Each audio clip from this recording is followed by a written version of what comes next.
మొత్తం 18 మంది రాజీనామాలు చేసినారు. మొత్తం 18 మంది రాజీనామాలు చేసినారు.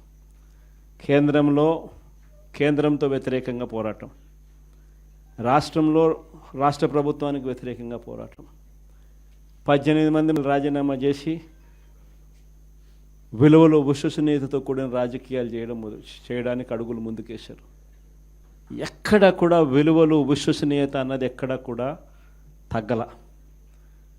అప్పట్లో పవర్ ఛార్జెస్, కరెంటు ఛార్జీలు విపరీతంగా చంద్రబాబు నాయుడు గారు పెంచిన నేపథ్యంలో చంద్రబాబు నాయుడు ప్రభుత్వం మీద అవిశ్వాస తీర్మానం ప్రవేశపెట్టాం.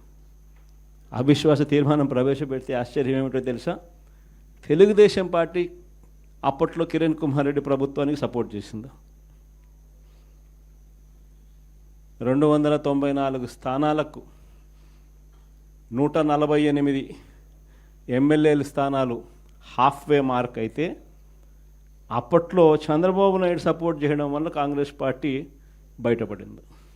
చంద్రబాబు నాయుడు అండ్ కాంగ్రెస్ ఇద్దరూ కలిసి ఒకటై కుమ్మక్కై రాజకీయాలు చేశారు అప్పట్లో. అలాంటి పరిస్థితుల్లో కూడా ఎక్కడ కూడా ప్రజలు హర్షించే విధంగా విలువలతోనూ విశ్వసనీయతతోనూ కూడిన రాజకీయాలు చేశాం. క్యాన్వస్ చూస్తే ఆంధ్ర రాష్ట్రం విడిపోయిన తర్వాత 175 నియోజకవర్గాలకు సంబంధించి కూడా పరిస్థితి, క్యాండిడేట్లు అందరూ కొత్త వాళ్ళే. ఆ నుంచి కూడా అక్కడి నుంచి ఒక 18 మంది మన క్యాండిడేట్ తప్ప నుంచి మిగతా వాళ్ళంతా ఫ్రెష్ ఫేసెస్. ఆ నుంచి మన క్యాండిడేట్లు విజయం సాధించడం మొదలుపెట్టాడు.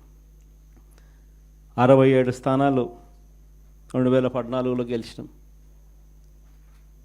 మళ్ళా 23 మందిని దాంట్లో పోచింగ్,